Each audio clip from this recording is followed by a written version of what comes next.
Une annonce de taille en France fait le lien entre l'épargne et l'avenir énergétique. On décortique ça. Alors, est-ce que les livrets d'épargne vont financer de nouveaux réacteurs? La réponse est oui. Le plan de l'Élysée, construire 6 nouveaux réacteurs nucléaires EPR2 très puissants.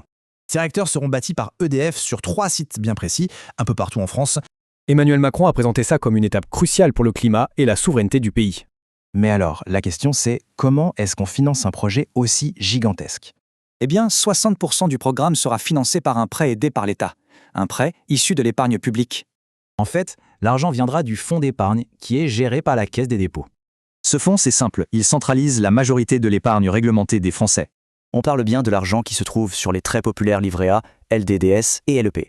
Au total, ce fonds gère une somme colossale, à peu près 400 milliards d'euros.